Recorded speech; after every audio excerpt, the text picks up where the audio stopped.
Assalamualaikum warahmatullahi wabarakatuh. Perkenalkan, nama saya Ulfa Hamdani Jamal dengan NIM 17180080, mata kuliah Administrasi Supervisi Pendidikan.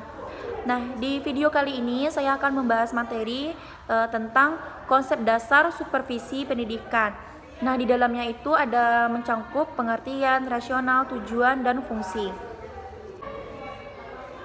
Baiklah, dalam mata kuliah administrasi dan supervisi, dalam 2 minggu ke depan, hari ini dan berikutnya, kita akan membahas mengenai konsep supervisi pendidikan di sekolah atau perguruan tinggi. Ini kita bagi menjadi 2 karena topiknya sangat luas, sangat lebar. Minggu ini kita akan coba lihat mulai dari konsep dari supervisi pendidikan, apa itu pengertian rasional, tujuan, dan fungsi dari administrasi dan supervisi pendidikan. Dan yang kedua, kita akan juga melihat lebih jauh tentang berbagai prinsip dari supervisi pendidikan. Dan terakhir, soal peranan dari supervisi pendidikan ini. Ini sekedar pengenalan saja buat saudara-saudara sekalian. Supervisi analoginya itu terdiri dari 2 kata, supervisi dan super dan vision. Super artinya segala sesuatu yang nilainya melebihi dari kebanyakan yang biasanya dilakukan oleh orang lain. Barangkali kita bisa ditumpangkan di Superman or Superboy. Kenapa dia menjadi Superman? Karena memang kemampuan skill yang dimilikinya melebihi kapasitas normal yang dimiliki oleh orang lain. Vision, ya dia bisa terbang. Ketika kacamatanya dibuka, dia mampu menembus pandangan sekian kilometer ke depan.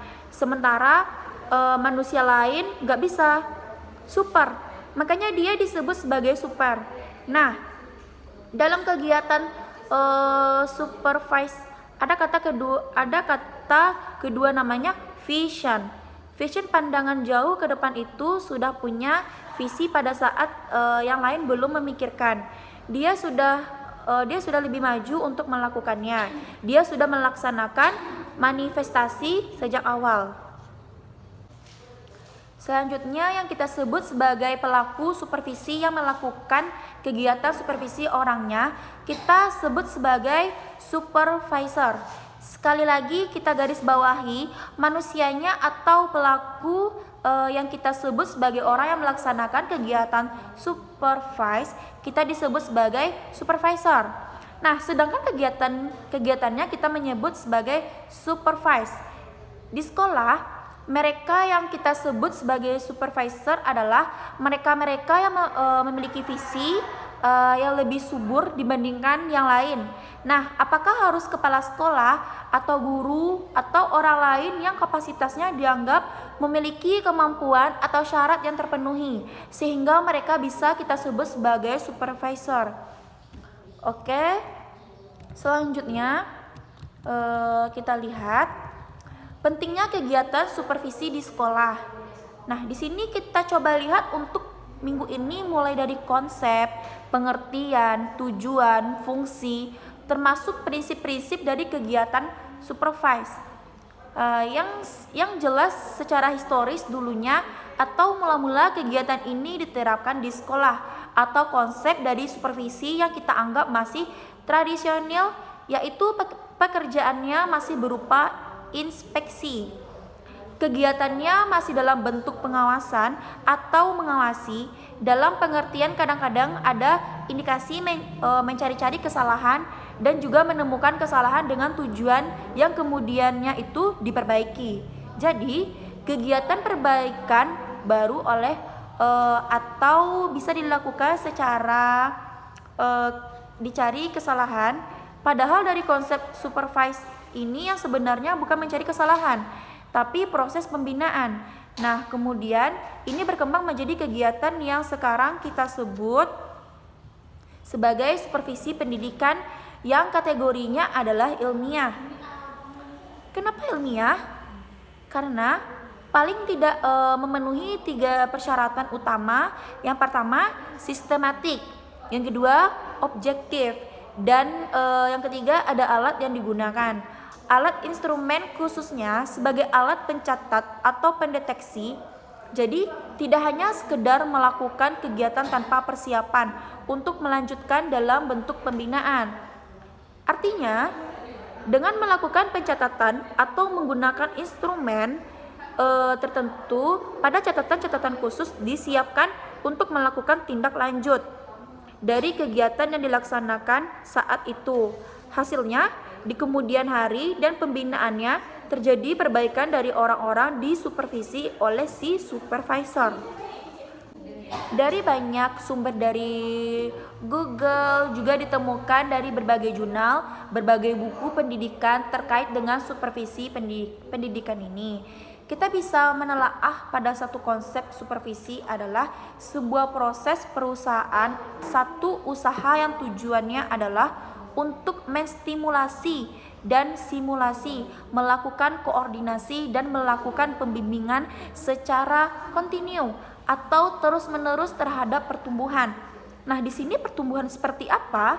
Pertumbuhan para guru, semua guru-guru yang ada di sekolah, baik dari sifatnya individual maupun kolektif atau berkelompok, agar lebih mengerti, agar mereka lebih paham, agar lebih efektif dalam mewujudkan keseluruhan fungsi-fungsi pembelajaran yang ada di sekolah.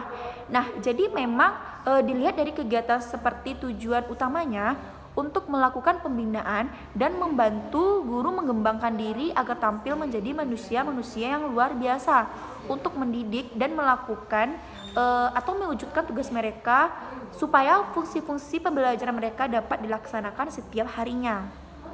Sekarang saya ajak Anda untuk melihat salah satu pendapat dari Barken and Bruckner yang menyatakan bahwa kegiatan supervisi itu sebagai satu teknik layanan, satu teknik pelayanan yang tujuan utamanya adalah untuk mempelajari sekaligus untuk memperbaiki secara bersama-sama berbagai faktor yang ada yang mempengaruhi pertumbuhan dan perkembangan anak dalam proses pembelajaran. Fokus utamanya adalah proses pembelajaran yang dilakukan oleh guru. Nah, tujuannya bisa dilihat bagaimana setiap orang yang ada di sekolah, khususnya guru, secara bersama-sama memperbaiki berbagai macam faktor yang turut mempengaruhi proses itu. Jadi intinya sama, proses menjadi sebuah teknik layanan untuk membantu dalam rangka memperbaiki. Memperbaiki berarti ada proses pembinaan, makanya ada instrumen khusus, ada proses pencatatan dari awal, proses perjalanan, perbaikan, ada tingkat lanjut. Jadi kegiatannya tidak sama sekali dengan kegiatan yang mungkin secara tradisional pada saat munculnya kegiatan supervisi dari awal yang lebih dikenal sebagai istilah inspeksi, mengawasi, dan mencoba mencari berbagai macam hal kesalahan. Nah, ada indikasi seperti itu, tapi sekarang tidak, karena tujuan utamanya itu adalah membina. Semua terangkai dalam prospek untuk melihat, mempelajari semua proses itu diikuti dengan kajian-kajian empirik. Oke, selanjutnya kita lihat apa itu tujuan dari supervisi pendidikan. Jelas adalah untuk memberikan pelayanan, memberikan layanan dan bantuan, memberikan layanan sekaligus bantuan untuk meningkatkan kapasitas, meningkatkan kualitas, meningkatkan kemampuan mengajar si guru di sekolah atau di kelas. Jadi, fokus utamanya kepada guru untuk perbaikan layanan, perbaikan kemampuan, perbaikan kapasitas, kualitas proses pembelajaran. Nah, salah satu yang menjadi sasaran menurut beberapa pakar terkait dengan supervisi pendidikan adalah untuk mengembangkan kurikulum yang sedang dilaksanakan di sekolah, dan yang kedua, mencoba meningkatkan berbagai macam proses pembelajaran yang ada di sekolah, dan yang ketiga, mengembangkan seluruh yang ada di sekolah. Yang dimaksud adalah si guru ini, mereka yang bertugas sebagai ujung tombak dari proses pengajaran itu sendiri, dengan mengindikasikan bahwa guru adalah manusia yang memiliki kelemahan dan keterbatasan, maka mendapatkan layanan untuk dibantu untuk proses mengembangkan kemampuan dan dampaknya menjadi sangat luar biasa baik untuk proses pendidikan. Nah, baiklah, sekarang kita lihat berbagai prinsip dari kegiatan proses pendidikan. Banyak prinsip yang sebenarnya masih dipenuhi dalam setiap kegiatan supervisi pendidikan yang ada di sekolah. Di antaranya beberapa pendapat para ahli yang mengatakan bahwa ada empat prinsip utama. Yang pertama disebut dengan scientific atau prinsip ilmiah, artinya sangat-sangat realistis, sangat empirik. Nah, data-datanya berdasarkan data yang sebenarnya, persoalan-persoalan yang dikaji dan dianalisis dalam rangka membantu guru meningkatkan, memperbaiki kualitas kehidupannya, kualitas atau kemampuan dalam proses pembelajaran yang ada di sekolah. Nah, yang kedua, ada prinsip demokratis. Nah, di sini prinsip demokratis dalam pengertiannya bahwa itu dilakukan dalam kegiatan supervisi yang dilakukan kepada semua orang yang sifatnya itu sama, karena setiap orang yang memiliki hak untuk mendapatkan layanan yang serupa, seperti mereka memberikan hak untuk menerima atau menolak ketika diberikan bantuan untuk diberikan layanan kegiatan. Setiap orang yang mempunyai hak untuk mendapatkan layanan yang sama. Nah, sangat-sangat terbuka. Jadi kegiatan yang dilakukan untuk sharing. Artinya di sini apa? Artinya mereka diberikan layanan ini merupakan sebuah desain untuk membantu mereka memperbaiki proses, memperbaiki diri dan kemampuan. Nah, prinsip yang ketiga yang disebut juga dengan kerjasama. Kerjasama di sini kerjasama yang dilakukan sekolah dengan skala prioritas. Ada kondisi di mana semua bekerja secara bersama-samaan. Kenapa? Karena mereka tidak bisa bekerja sendiri tanpa diketahui, tanpa kesadaran dari mereka sendiri. Dari orang-orang yang kita berikan layanan, mereka sangat terbuka, sangat welcome bahwa mereka memang ingin memperbaiki diri dan untuk terbuka melalui berbagai proses yang kita pandang oleh dari sudut sekolah itu. Nah, sebagai solusi melaksanakan misalnya terkait dengan kualitas pembelajaran yang ada di sekolah. Nah, cara mengajar atau skill mengajar. Jadi mereka tidak welcome, mereka tidak sadar bahwa mereka perlu perbaikan. Dalam proses ini misalnya ada solusi melalui pelatihan. Nah, kerjasama semua kegiatan yang terlibat khususnya supervisor dan mereka para guru terlibat dalam kegiatan supervisi termasuk sekolah sebagai lembaga yang menaunginya. Dan prinsip yang keempat yaitu prinsip konstruktif dan kreatif dalam rangka membangun kreativitas dalam segala sesuatu yang menjadi lebih baik.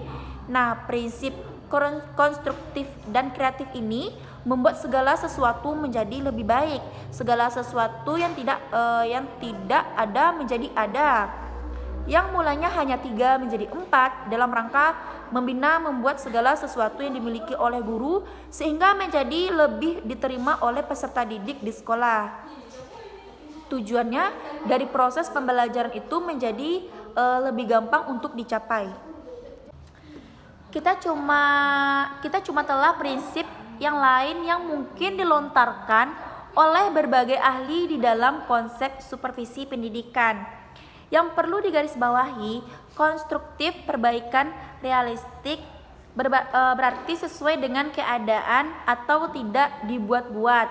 Yang tidak idealistik sehingga memang ada proses bersama dalam rangka memperbaiki segala sesuatu berdasarkan kondisi. Nah, kondisi yang ada di lapangan, ada juga istilah prinsip profesi, yaitu maju selangkah demi selangkah dengan mantap. Artinya, ada perbaikan per level-level. Jadi, guru-guru yang diberikan layanan supervise, maka tidak berada di satu titik yang sama, tapi ada perbaikan demi perbaikan. Jadi, jangan sampai diam di tempat sehingga tidak ada kemajuan sama sekali. Ada juga yang menyebutnya dengan prinsip inovasi dan hal-hal baru dalam kegiatan proses pembaharuan dari proses yang dialami atau yang diterima oleh guru sebagai bentuk pelayanan kegiatan supervisi pendidikan. Nah, yang lucunya ada istilah prinsip negatif. Beberapa prinsip negatif ini harus dihindari. Tidak boleh dilaksanakan secara otoriter karena ada dampak atau kebiasaan yang sulit ditolak, bahwa kegiatan asal muasal yang kita menyebutnya sebagai kegiatan yang tujuan utamanya adalah mencari-cari kesalahan. Karena tujuan dari supervisi bukan untuk mencari kesalahan, dan supervisi juga tidak boleh dilaksanakan berdasarkan tingginya pangkat. Jadi bukan itu tujuannya. Tujuannya adalah karena diiringi demokratis, siapapun itu sama, mau pangkat-pangkat yang tinggi, mau dia adalah guru baru atau guru lama, guru yang sudah sekian-sekian tahun, atau guru yang baru. Tidak ada pembatasan karena tujuannya adalah untuk perbaikan proses pembelajaran. Semua guru di sekolah punya hak yang sama.